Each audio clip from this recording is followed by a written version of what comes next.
سامعین ذوی الاحترام والاحتشام، اللہ وحدہ لا شریک کے پاک کلام اور محبوب کریم علیہ الصلوۃ والتسلیم کی بارگاہ مقدسہ میں ہدیہ عقیدت پیش کرنے کے بعد سب سے پہلے دعا گو ہوں کہ اللہ اپنے حبیب کریم علیہ تحیت و تسلیم کے نالین کا صدقہ جب تک اس کی منشا ہو اپنے پاک کلام اور محبوب کے فرمان کو صحیح پڑھ کر اور صحیح ترجمہ کر کے صحیح سمجھانے کی اپنے فضل کرم رحمت اور عنایت سے توفیق عطا فرمائے، اور آپ کو مجھے سننے کے بعد اس پر عمل کی توفیق نصیب فرمائے، اور اللہ تمام شیاطین کے شر سے، حاسدین کے حسد سے، دشمن کے خوف ڈر تدبیر حسد بغض کینہ نظر بد جادو ٹونے سے اس آخر کو اپنے فضل سے محفوظ فرمائے۔ میں نے سورہ انفال کی ایک آیہ مبارکہ کا حصہ تلاوت کرنے کا شرف حاصل کیا ہے جی۔ ارشاد باری تعالیٰ ہے الذین اذا ذکر اللہ وجلت قلوبہم، جب وہ لوگ اللہ کا ذکر سنتے ہیں تو ان کے دل تڑپ جاتے ہیں، مچل جاتے ہیں، ان کے دل گرم جوشی کے ساتھ اس کی محبت میں اس کی طرف دوڑ پڑتے ہیں۔ ایک تعلق ہے ہمارا اللہ کے ساتھ،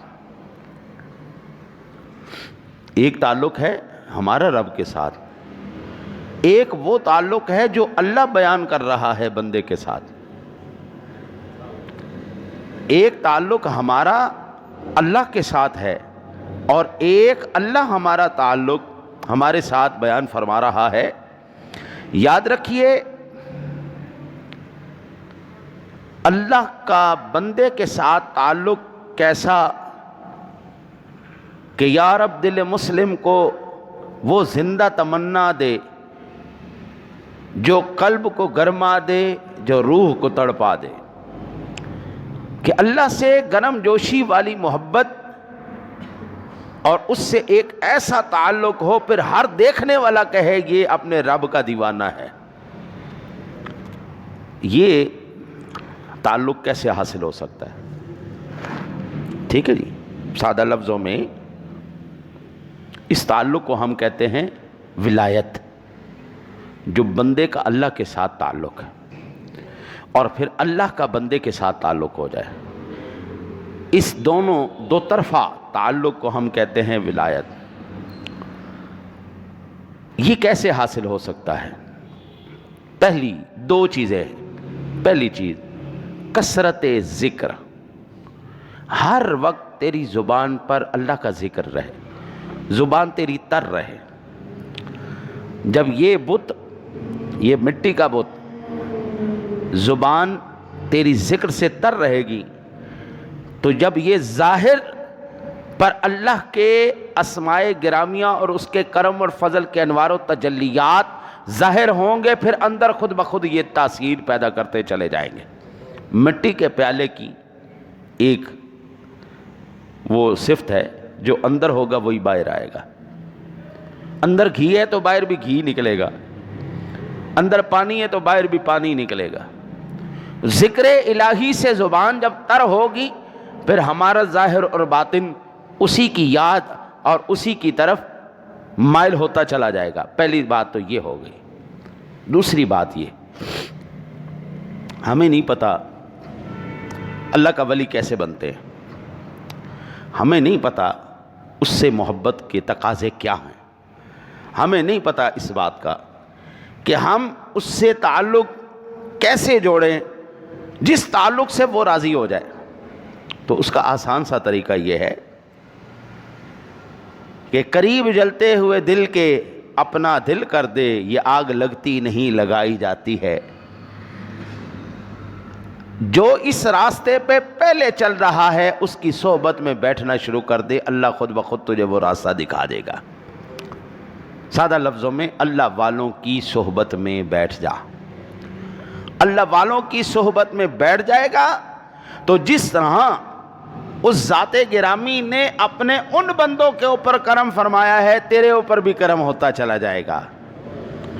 بارش جب برستی ہے نا جی، تو وہ یہ نہیں دیکھتی یہ گناہ گار ہے اس پہ نہیں برسنا، یہ نیکوکار ہے اس پہ برسنا ہے، یہ زرخیز زمین ہے اس پہ برسنا ہے، یہ بنجر زمین ہے اس پہ نہیں۔ جب رحمت کی بارش برستی ہے پھر سب کے اوپر برستی، پھر گناہ گار کیا، پھر نیکوکار کیا، پھر بدکار کیا، پھر اچھا کیا، پھر اللہ کا ولی کیا، پھر بندہ کیا، پھر ہر ایک کے اوپر اس کے کرم کی بارشیں برستی چلی جاتی۔ اللہ وحدہ لا شریک پھر جس وقت بندہ ان سے تعلق قائم کرتا ہے، دیکھیں نا جی، آپ اور میں پکی بات ہے، گارنٹی کے ساتھ نہیں کہہ سکتے کہ ہمیں آخرت کا خوف نہیں، یہ پکی بات ہے، کوئی یہ نہیں کہہ سکتا میں پکا جانتی ہوں، جو زندگی گزر گئی اس پر مجھے پچھتاوا نہیں ہے، پکی بات ہے۔ آپ بڑے سے بڑے پیر کے پاس بھی چلے جائیں نا، بڑے سے بڑے اللہ کے ولی کے پاس بھی چلے جائیں، کبھی کوئی بندہ یہ نہیں کہہ سکتا بھائی میں آخرت سے تو بالکل بے فکر ہوں جی، میری آخرت بالکل، کل قیامت والے دن میری موجہ ہونی ہے جی، یہ کوئی نہیں کہہ سکتا بھائی۔ ہم یہ ضرور کہتے ہیں کہ اللہ سے ہمیں امید ہے کہ وہ رحمت کرتے ہوئے، فضل فرماتے ہوئے ہمیں کل محشر والے دن بخش دے گا، ہم یہ ضرور امید کرتے ہیں اس کی رحمت کے پیش نظر، یا اللہ تو رحمت۔ لیکن ایک طبقہ ایسا بھی ہے جس کا میں ذکر کر رہا ہوں، صحبت کا، ان کے ساتھ بیٹھ جا۔ رب کریم نے سورہ یونس کی آیت نمبر 62 کے اندر فرمایا، الا ان اولیاء اللہ لا خوف علیہم ولا هم يحزنون۔ فرمایا خبردار، بے شک، الا خبردار، ان بے شک، یعنی دو تاکید کے لفظ، خبردار خبردار، بے شک، اولیاء اللہ جو اللہ کے ولی ہیں، لا خوف علیہم ولا هم يحزنون، نہ ان پر کوئی خوف ہے نہ غم۔ خوف کہتے ہیں آنے والی زندگی میں وقوع ہونے والے نقصان کو، غم کہتے ہیں گزشتہ زندگی میں کسی ہوئے نقصان پر آدمی شرمندہ ہو، نادم ہو، غم کرے، وہ غم کہلاتا ہے۔ میں قربان جاؤں، یہ وہ طبقہ ہے، اللہ کہتا ہے نہ تو ان کو پچھلی پہ گزرے کا کوئی غم ہے کہ ہم نے جناب ساری زندگی جو ہے وہ اللہ کی نافرمانی میں گزار، نہیں، ایسی کوئی بات نہیں۔ اللہ کہتا ہے بالکل نیٹ کلین ان کا ماضی ہے جی، اور آگے مستقبل بھی ان کا روشن ہے۔ ولا هم يحزنون، ان کو کوئی خوف نہیں ہے، لا خوف علیہم ولا هم يحزنون، نہ کوئی خوف نہ کوئی غم۔ نمازی کے لیے یہ بات نہیں کہی گئی کہ بے شک جو نمازی ہے اس کے لیے نہ کوئی خوف ہے نہ کوئی غم، نہیں، یہ بات نہیں کہی۔ حاجی کے لیے یہ نہیں کہی گئی۔ زکوٰۃ دینے، پورا قرآن ہے یار، میں جو بات عرض کروں گا میں بڑی ضمانت کے ساتھ اور بڑی ذمہ داری سے عرض کروں گا۔ آپ پورا قرآن پڑھ کے دیکھ لیں، تمام مسائل پڑھ کے دیکھ لیں، نماز کی فضیلت ضرور ہے، روزے کی فضیلت ضرور ہے، حج کی فضیلت ضرور ہے، زکوٰۃ کی فضیلت ضرور ہے، فضائل ضرور بیان کیے گئے، بھئی یہ جو یہ زکوٰۃ ادا کرے گا، نماز پڑھے گا، حج کرے گا، روزہ رکھے گا، اس کو یہ مقام اور یہ فضیلتیں ملیں گی۔ لیکن یہ پروانہ نہیں جاری ہوا کہیں پر کہ بے شک نمازی، خبردار، بے شک جو نمازی ہیں ان کو نہ کوئی خوف ہے نہ کوئی غم، کیونکہ ہم نے تاریخ میں دیکھا ہے، قرآن ہی ہمیں بتاتا ہے، بڑے بڑے بڑے بڑے نمازیوں کو اللہ نے لعنتی بنا دیا ہے، بڑے بڑے پرہیزگاروں کے اوپر اللہ کا غضب نازل ہو گیا۔ لیکن اللہ کہتا ہے یہ ایک ایسا طبقہ ہے، ایک ایسا طبقہ ہے جن کا رہن سہن، جن کا ظاہر، جن کا باطن ہمیں یہ سبق دے رہا ہے، یہ پتہ دے رہا ہے، باوجود زمانے کے تمام تر اختلافات کے باوجود ہمیں ان کا اٹھنا بیٹھنا رہنا سہنا بولنا چالنا بتا رہا ہے، یہ اللہ سے محبت کرنے والے ہیں، اللہ بھی ان سے محبت کرنے والا ہے، اور ان کے ساتھ بیٹھنے والا بھی محروم نہیں رہے گا۔ جو بندہ مسجد میں آ جائے نا تو مسجد کی جو برکتیں ہیں اس کو ضرور حاصل ہوں گی۔ بندہ اللہ والوں کے پاس بیٹھ جائے تو اس کی برکتیں اس کو ضرور حاصل ہوں گی۔ بندہ کسی بدمعاش کے پاس بیٹھ جائے اس کی نوست اس کو ضرور ملے گی۔ لہذا میرے رب کریم کے پیارے محبوب کریم علیہ الصلوۃ والتسلیم کا ارشاد گرامی ہے، لو اقسم علی اللہ لابرہ، ان کا اللہ کے ساتھ یہ تعلق بن جاتا ہے کہ جب یہ قسم کھا لے نا کسی بات پر، پھر اللہ ان کی قسموں کو پورا کر دیتا ہے۔ جب یہ قسم کھا لے نا، حضرت سیدنا صدیق اکبر آپ تشریف لا رہے ہیں کسی جنگ سے، تو ایک عورت بیٹھی ہوئی رو رہی تھی، فرمایا کیا بات ہے، کیوں رو رہی ہے؟ اولاد ہی کوئی نہیں، منہ ترس گیا اولاد کو دیکھنے کے، فرمایا جا اللہ تعالیٰ تجھے اولاد عطا فرمائے گا، ایک نہیں دو نہیں 7 بیٹے عطا فرمائے گا۔ حضور سرور کائنات صلی اللہ علیہ وسلم کی بارگاہ مقدسہ میں وہ عورت جب بیٹا پیدا ہوا لے کے حاضر ہو گئی، کیونکہ یہ ماجرا پہلے حضور کی بارگاہ میں پیش ہو چکا تھا۔ آپ نے فرمایا تیری نصیب میں تیری قسمت میں اولاد نہیں ہے، تو جب لے کے آئی حضور نے ایسے نگاہ اٹھائی، مسکرا کے فرمانے لگے صدیق سے کہا تھا نا دعا کر، صدیق سے کہا تھا نا دعا کر، میرے صدیق نے دعا کی، اللہ نے تجھے اولاد عطا فرما دی۔ اللہ والوں کا یہ رابطہ ہے، سلسلہ ہے، جب تو اللہ کی مانتا چلا جائے گا پھر اللہ تیری مانتا چلا جائے گا، تو اللہ کی مان اللہ تیری مانے گا، یہ تو ایک موٹا سا اصول ہے جی۔ رب کریم کے پیارے محبوب کریم علیہ الصلوۃ والتسلیم نے ان کی اہمیت کو بیان کیا۔ دیکھیں جی، ہر ایک کے ساتھ بندہ جب یاری لگاتا ہے نا جی، تو دوسرا اس کی یاری کی وجہ سے خوف زدہ ہوتا ہے۔ مثال کے طور پر میری MNA کے ساتھ یاری ہو جاتی ہے، اب جو مجھے نقصان پہنچائے گا نا وہ پہلے اس کو دیکھے گا کہ یار اس کا یار ہے وہ، ہم نے اس کے ساتھ اس کو اٹھتے بیٹھتے دیکھا ہے، وہ MNA ہے، وہ اس وقت پاور والا ہے، طاقت والا ہے، اس کو چھیڑا اس نے ہمیں نہیں چھوڑنا، اس کی یاری اس کے ساتھ ہے۔ آئیے سامنے ذویل احترام میرے آقا نبی اکرم صلی اللہ علیہ وسلم کا فرمان عالی شان، صحیح بخاری شریف کی حدیث ہے، من عادی لی ولیا فقد آذنتہ بالحرب، جس نے میرے کسی ولی کے ساتھ عداوت رکھی، دشمنی کی، ان کے ساتھ برا کیا، یاد رکھو اس نے میرے ساتھ اعلان جنگ کر دیا۔ اللہ اکبر، اللہ اکبر۔ سامعین ذویل احترام، دنیا میں انسان ہر ایک سے جنگ جیت سکتا ہے، رب کعبہ کی قسم ہے کبھی اللہ سے کوئی جنگ نہیں جیت سکا۔ ابرہہ بادشاہ اپنے دور کا سپر پاور تھی، سپر پاور، لیکن میرے رب نے اتنی سی چڑیوں کو بھیج کے اس سپر پاور کا بھوسا بنا دیا، اور اس کا نام صرف تذکروں میں رہ گیا ہے۔ کوئی ابرہہ بادشاہ تھا، کوئی اس کا لشکر تھا، کیونکہ اس نے جنگ اللہ سے کی۔ اللہ والوں سے جب بھی کوئی جنگ کرے گا اس کا یہی نتیجہ نکلے گا۔ میرے آقا نبی اکرم صلی اللہ علیہ وسلم کے اوپر تیرے میرے رب کریم نے جو قرآن نازل فرمایا، سورہ توبہ 119 نمبر آیا مبارکہ، فرمایا یا ایھا الذین آمنوا اتقوا اللہ وَكُونُوا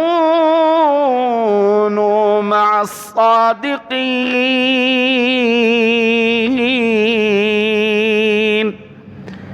اے ایمان والو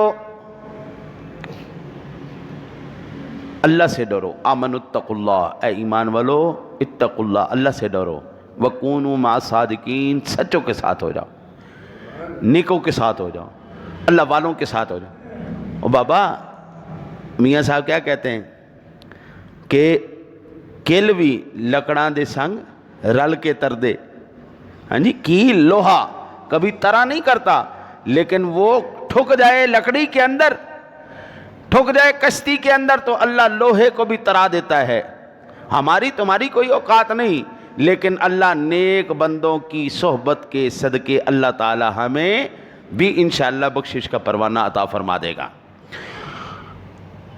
پاک پروردگار عالم نے سورہ بقرہ شریف کی 177 نمبر آیا مبارکہ میں فرمایا اولئک الذین صدقوا وَأُولَئِكَ هُمُ الْمُتَّقُونَ.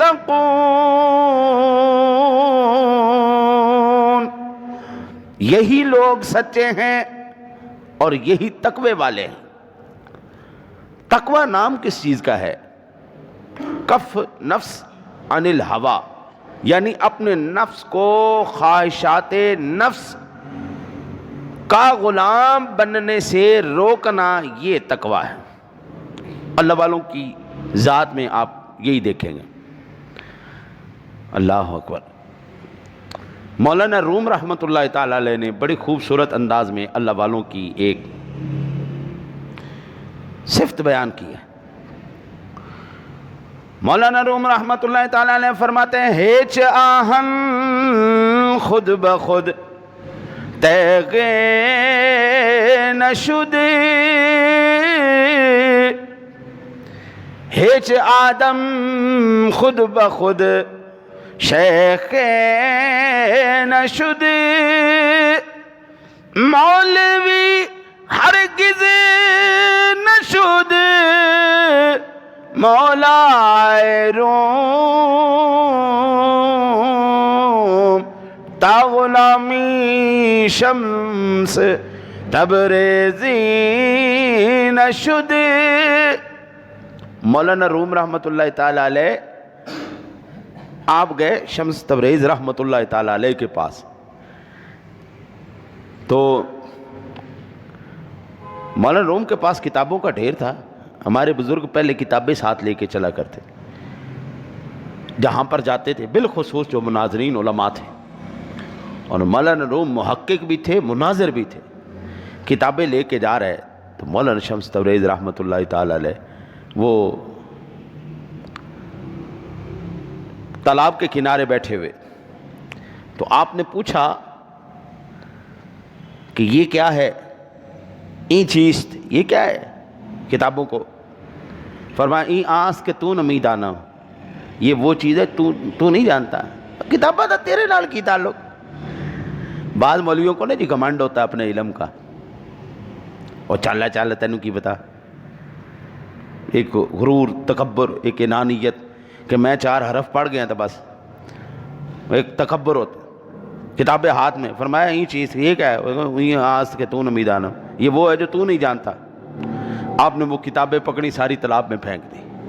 وہ کہا تیرا بیڑا گھر کو جائے، یہ کیا کر دیا؟ اور میری ساری زندگی کی کمائی. اب تو کتابیں چھپی ہوئی ملتی ہیں نا جی، اس وقت لکھتے تھے خود اور ہاتھ کے ذریعے کاپی ہوتی تھی. اور یہ کیا کر دیا؟ یہ تو سارا برباد ہو گیا، میرا کھانا خراب کر دیا تم نے، میرا سارا سرمایہ لٹ گیا. جب انہوں نے دیکھا نا کہ اب یہ بالکل مایوس ہو چکا ہے، تو اندر سے ایک ایک کتاب اٹھائیں، ایسے جھاڑیں، اس میں سے مٹی نکلے اور واپس کر دیں. پانی کے اندر کتاب جائے اور بھیگے نہیں، وہ بھی جو قلم دوات سے لکھی ہو. میں بعض اوقات لکھتا ہوں نا جی، تو 2-3 قطرے پانی کے پڑ جائیں نا تو وہ ساری سیاہی پھیل کے ختم ہو جاتی ہے. ہم جتنا مرضی پھر کوشش کریں یہ کیا لکھا تھا نہیں سمجھ میں آتی. تو وہ بیچ میں سے کتابیں نکال لیں، ایسے جھاڑے، مٹی نکلے. فرمایا یہ پکڑ، یہ پکڑ، یہ پکڑ. تو مولانا روم کہنے لگا کہ این چیز یہ کیا ہے؟ فرمایا این آس کہ تو نہ میدانم، یہ وہ ہے جو تو نہیں جانتا. یہ جو تیرے پاس تھا میں نہیں جانتا نا، تو یہ وہ ہے جو تو نہیں جانتا. پھر مولانا روم رحمت اللہ تعالی علیہ کہتے ہیں نو ہو میں تو بلیکھے میں پڑا رہ گیا، مجھے تو پتہ ہی نہیں تھا تو کس مقام پر فائز ہے. پھر مولانا روم فرمایا تھا ہیچ آہن خود بخود تیغ نشد، ایک لوہا کبھی خود بخود تلوار نہیں بنتا، اس کو تلوار بننے کے لیے لوہار کے ہاتھ میں آنا پڑے گا. بھٹی کے اندر جلنا پڑے گا، سانچوں کے اندر ڈھلنا پڑے گا، اس کے بعد جا کے وہ لوہا تلوار بنتا ہے، اس کے بعد جا کے اس کے اندر کاٹنے کا طاقت پیدا ہوتا ہے۔ مولانا روم فرماتے ہیں ہیچ آدم خود بخود شیخ نشد، آدمی خود بخود شیخ نہیں بن جاتا، پیر نہیں بن جاتا، ولی نہیں بن جاتا۔ آج تو بابا ہر کوئی منہ اٹھا کے پیر بنا پھر رہا ہے نا جی، آج تو جس کو دیکھو وہی پیر ہے، کوئی دمڑیاں والا پیر ہے، کوئی اٹا والا پیر ہے، کوئی لسوڑیاں والا پیر ہے، کوئی ڈنڈے والا پیر ہے، پتہ نہیں کیڑی نسلیں سامنے آ گئی ہیں۔ آج تو ہر کوئی منہ چک کے پیر بنیا پھرتا ہے۔ مولانا فرماتے ہیں نانا ہیچ آدم خود بخود شیخ نشد، اور آدمی کبھی خود پیر نہیں بنتا، ولی نہیں بنتا، جب تک وہ تربیت کے راستے سے نہ گزر جائے، کسی اللہ والے کی صحبت میں نہ بیٹھ جائے، جب تک اس کے اوپر وہ رنگ نہ چڑھ جائے جو شریعت کا رنگ ہے، جو طریقت کا رنگ ہے، جب تک وہ سارے رنگ نہ چڑھ جائیں وہ کبھی پیر نہیں بن سکتا۔ پیر ہو کہلائے پیر اور جھوٹ بولے وہ پیر نہیں ہے، جھوٹ بولتا ہے، دھوکہ دے، بے ایمانی کرے، فراڈ کرے، سب سے بڑی بات اس سے دعا کرواؤ، اللہ قبول کر لے تو نیک بندہ ہے، اللہ ریجیکٹ کر دے اس کا مطلب ہے اس کا کچھ نہ کچھ تو گڑبڑ چل رہی ہے اللہ کے ساتھ، ایویں نہیں۔ مولانا فرماتے ہیں مولوی ہرگز نشد مولا روم تا غلامی شمس تب ریزی نشد، فرماتے ہیں مولوی روم اس وقت تک مولوی تھا، مولا نہیں بنا جب تک اس نے شمس تبریزی کی غلامی نہیں کر لی۔ بھائی بابا بات یہ ہے نا، لوہا اگر بغیر سانچے کے، بغیر جلنے کے، بغیر ڈھلنے کے کارآمد نہیں ہو سکتا، تو بابا انسان کیسے بغیر تربیت کے ولی اللہ بن جائے گا؟ وہ کیسے پیر بن جائے گا؟ نا نا نا نا، پیر کی سب سے بڑی نشانی اللہ دلوں کی طبیعت کو بدل کے رکھ دیتا ہے، ان کے پاس بیٹھے دلوں کی کیفیت کو اللہ بدل دے گا، وہ غلاظت، وہ نفس پرستی، وہ دنیا داری وہ دل سے نکال کے وہ پھینک دیتے۔ حضرت سیدنا ابو ہریرہ رضی اللہ تعالیٰ عنہ، صحیح مسلم شریف کی یہ روایت، آپ روایت کرتے ہیں کہ اللہ وحدہ لا شریک نے حضرت سیدنا جبریل امین علیہ السلام کو طلب فرمایا اور ارشاد فرمایا انی احب فلانا، اے جبریل مجھے فلاں بندے سے محبت ہو گئی ہے۔ ہاں جی، وہی میں نے عرض کیا نا جی، ایک بندے کا اللہ کے ساتھ تعلق ہے، ایک اللہ کا بندے کے ساتھ تعلق۔ بندہ تو کہتا ہی رہتا ہے تو میرا اللہ، تو میرا اللہ، تو میرا اللہ، بندہ تو کہتا ہی رہتا ہے، مزہ تو تب ہے نا وہ کہے یہ میرا بندہ ہے، بندہ تو کہتا ہی رہتا ہے۔ کون ہے جو انکار کرتا ہے میں اللہ کا بندہ نہیں ہوں؟ اور بھائی سواد پھر ہے، مزہ پھر ہے، وہ کہے یہ میرا بندہ ہے۔ ہم تو کہتے ہیں ہم اللہ سے محبت کرتے ہیں، مزہ تب ہے اللہ ہم سے کہے کہ میں اس سے محبت کرتا ہوں، سواد تا ہے۔ یہ صحیح مسلم شریف کی روایت، جبریل امین جی رب جلیل انی احب فلانا، اے جبریل مجھے فلاں شخص سے محبت ہو گئی، فلاں شخص میرا پیارا ہو گیا، میں نے اس کو اپنی محبت اور اپنی رضا کا پروانہ جاری کر دیا۔ پاک پروردگار عالم سبحان اللہ، تیری شان تو جس سے محبت فرمائے، پروردگار عالم میرے لیے کیا حکم ہے؟ فرمایا فَأَحِبَّهُ، جبریل میں اس سے محبت کرتا ہوں، اب تو بھی اس سے محبت کر۔ ہاں جی، جبریل امین فرشتوں کے سردار ہے، ہاں جی، فرشتوں کے رسول بھی اور سردار بھی۔ قربان جائیں یار، وہ کتنا خوش نصیب بندہ ہوگا جس سے اللہ بھی محبت کرتا ہے اور جبریل امین بھی محبت کرتے ہیں۔ پاک پروردگار عالم تیرے حکم پر میں نے بھی محبت کر لی، مولا اب کیا حکم ہے؟ فرمایا جبریل اب میری تمنا یہ ہے فَيُحِبُّهُ جِبْرَائِيل، جب حضرت جبریل امین بھی اس سے محبت کرنے لگتے ہیں، رب کریم ارشاد فرماتا ہے اے جبریل اب میری تمنا یہ ہے جس طرح میں محبت کرتا ہوں تو محبت کرتا ہے، اب میری تمنا یہ ہے میری ساری مخلوق بھی اس سے محبت کرے۔ ثم ينادي في السماء ان اللہ يحب فلانا فاحبه، تمام آسمانی دنیا میں اعلان کر دیا جاتا ہے، او آسمان کی مخلوقات سن لو فرشتو، اللہ فلاں بندے سے محبت کرتا ہے، جبریل امین بھی اس سے محبت کرتے ہیں، اب حکم ربی ہے تم بھی اس سے محبت کرو۔ اللہ اکبر۔ حضور یہ معمولی مقام ہے، ایک بندہ کس مقام پر فائز ہو گیا؟ اللہ خود اس سے اپنی محبت کا اعلان کر رہا ہے، جبریل امین سے محبت کروا رہا ہے، آسمان سماوی کی تمام مخلوقات کو حکم ہو چکا ہے اس بندے سے محبت کرو۔ پاک پروردگار عالم تمام آسمان دنیا میں اعلان کر دیا گیا، ساری آسمانی مخلوق مولا کریم تیرے اس بندے سے محبت کرتی ہیں، پاک پروردگار عالم تیرے بندے کا چرچا ہو چکا ہے، جناب یہ بندہ ایسا بندہ ہے جس سے اللہ بھی محبت کر رہا ہے، سارے فرشتوں کو بھی حکم ہے محبت کا، جبریل امین۔ پھر کیا ہوگا؟ ثم يدع له القبول في الارض فيحبه اهل الارض، پھر اللہ وحدہ لا شریک زمین میں حکم فرماتے ہیں اب تمام اہل ارض، تمام زمین والوں کے دل میں اس کی محبت ڈال دو، یہ بھی میرے اس بندے سے محبت کرنا شروع کر دیں۔ آج ہمارے دل حضور فیض عالم کی طرف کیوں کھنچتے ہیں؟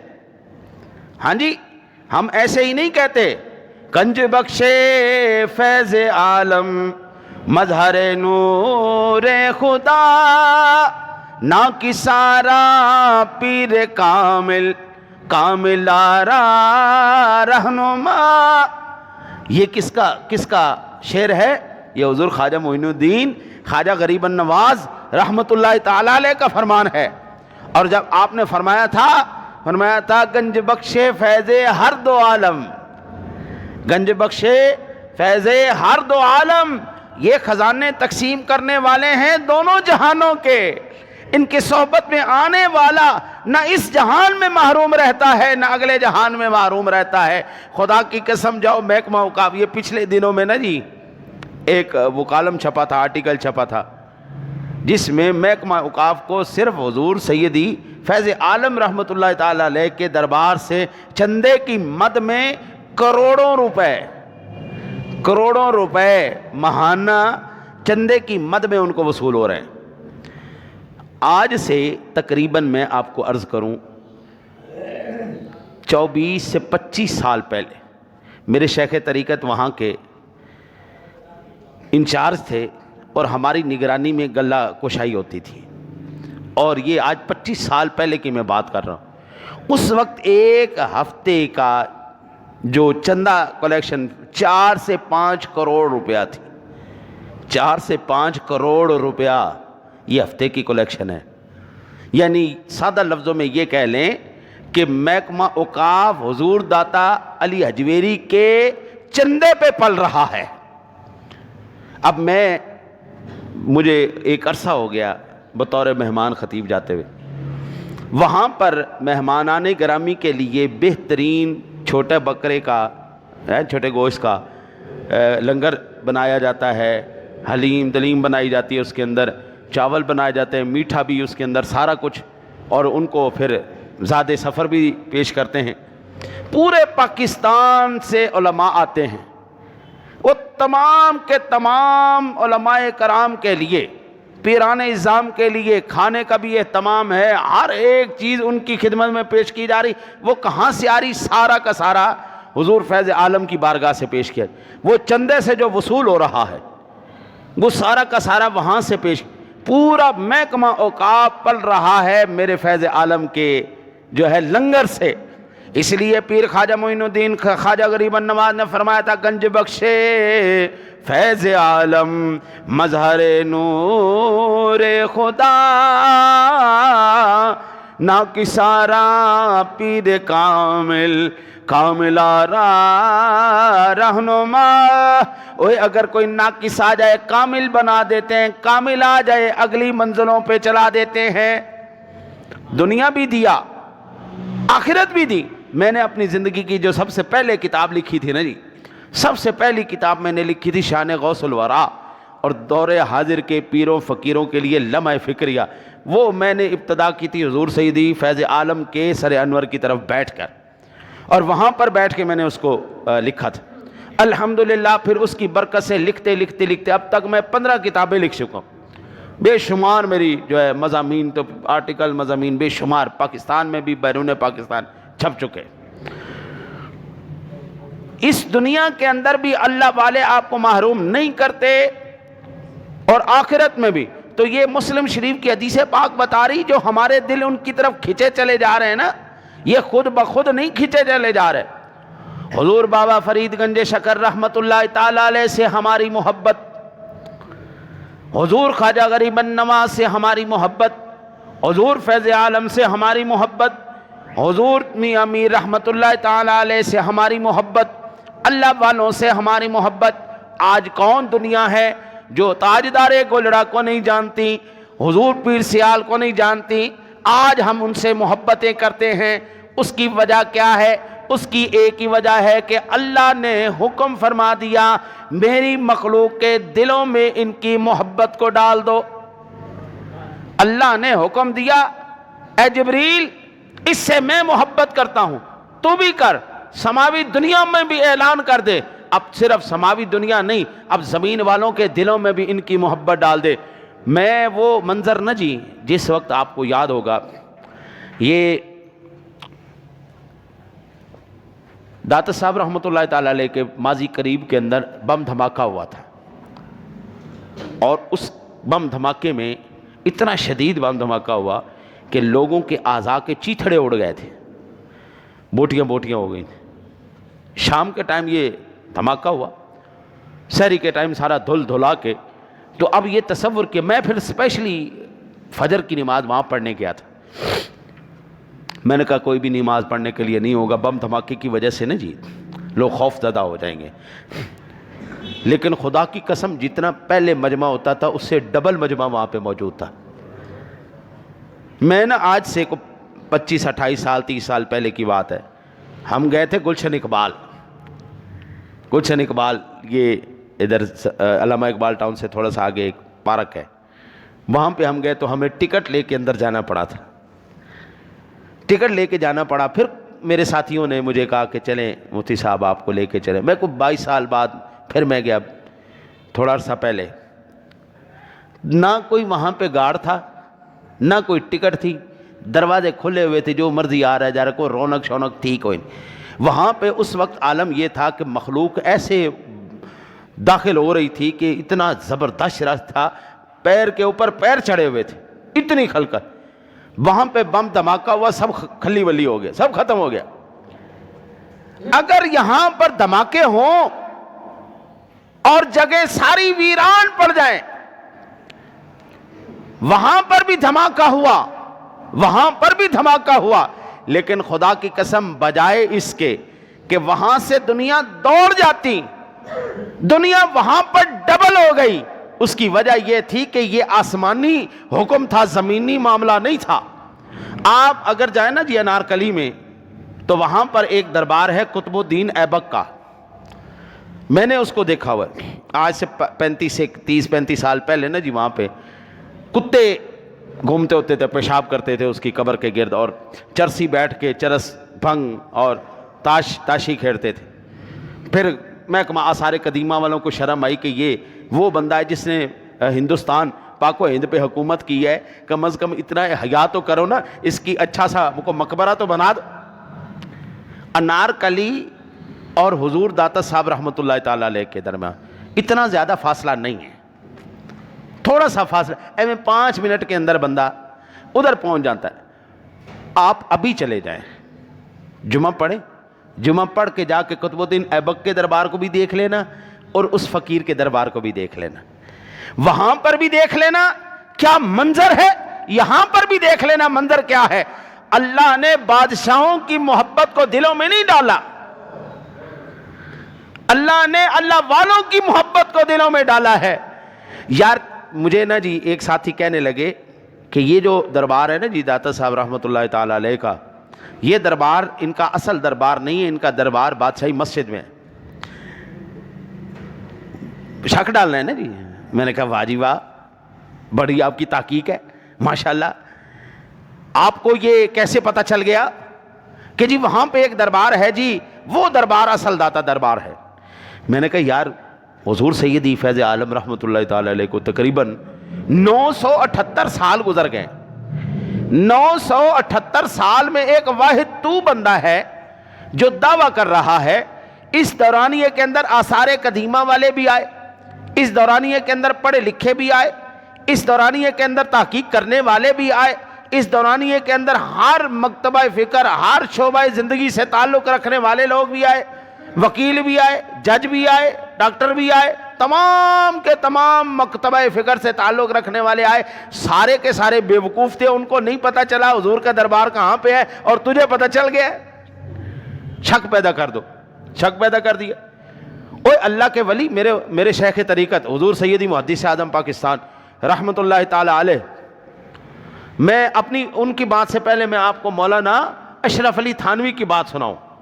افادات یومیہ کتاب کا نام ہے، اس کے اندر وہ انڈیا سے لاہور آئے، کو دانت کا مسئلہ تھا، ان کا دانت کا مسئلہ تھا، دانت نکلوانے کے لیے لاہور آئے۔ تو یہاں پر جب حضور فیض عالم کے دربار کے سامنے کھڑے ہوئے تو اونچی آواز میں شور مچا دے، او دنیا والو، یہ کسی عام بندے کا دربار نہیں ہے، کسی اللہ والے کا دربار ہے۔ یہ مولانا اشرف علی تھانوی صاحب لکھ رہے ہیں، میرے جتنے بھی مکتبہ فکر کے دیوبند سے تعلق رکھنے والے ساتھی ہیں، ان تمام کو چاہیے حضور فیض عالم کی بارگاہ میں حاضری دیا کرو، کیونکہ مولانا اشرف علی تھانوی جو آپ کے مکتبہ فکر کے بہت بڑے مستند عالم دین ہیں، وہ وہاں پہ حاضری دیا کرتے تھے، ورنہ جا کے ان کی کتاب کھول کے دیکھو یہ واقعہ موجود ہے یا نہیں۔ کہنے لگے او دنیا والو، یہ کسی عام بندے کا دربار نہیں ہے۔ کہا جناب علی آپ کو کیسے پتہ چل گیا یہ کسی اللہ والے کا دربار ہے، کسی عظیم ہستی کا دربار ہے، کسی کامل شخص کا دربار ہے؟ کہنے لگے میں نے دیکھا ہے اس کے دربار سے لے کے آسمان تک اللہ کے نورانی فرشتوں کی لائن لگی ہوئی ہے۔ وہ نورانی فرشتے، اور بھائی تعجب کی بات ہی نہیں ہے، آپ تعجب کریں گے یہ کیسے ممکن ہے۔ یہ آپ کے کندھے کے فرشتے ہیں نا جی، کرامن کاتبین، قرآن کہتا ہے کرامن کاتبین یعلمون ما تفعلون، وہ جو تم کرتے ہو یہ تمام کے تمام تحریر کرتے ہیں۔ ذرا بتاؤ تو صحیح میرے دوستو، تمہارے مرنے کے بعد یہ فرشتے کہاں جاتے ہیں؟ یہ فرشتے کہاں جاتے ہیں؟ یہ فرشتے تمہاری قبر کے اوپر کھڑے کر دیے جاتے ہیں اور ان کو حکم دیا جاتا ہے اب قیامت تک کے لیے ان کے لیے دعائے مغفرت کرتے رہو۔ یہ ہمارے فرشتوں کا، ہمارے فرشتے کہیں جاتے نہیں، وہ وہاں پر کھڑے ہو کر آپ کے لیے دعائے مغفرت کرتے ہیں۔ میں نے پچھلے دنوں میں حدیث پاک کا درس دیا، جو بندہ مسجد میں بیٹھا ہو مسجد کا تقدس کا خیال کرے، مسجد کی توہین نہ کرے، مسجد کے اندر ہوا شوا نہ چھوڑے، وضو نہ توڑے، گالی گلوچ نہ کرے، دنیاوی گفتگو نہ کرے، جب تک وہ احترام سے بیٹھا ہوا ہے، اللہ کے ذکر، اس کے حبیب کے ذکر میں شامل ہے، اللہ کے فرشتے اس کے لیے مغفرت کی دعائیں کرتے رہتے ہیں۔ یہ تو اللہ والوں کی شان ہے نا جی، اس کے زائرین فرشتے ہیں جو اللہ والوں کے مزارات پر آ کر حاضری دیتے ہیں۔ یہ مسلم شریف کی حدیث پاک بتا رہی۔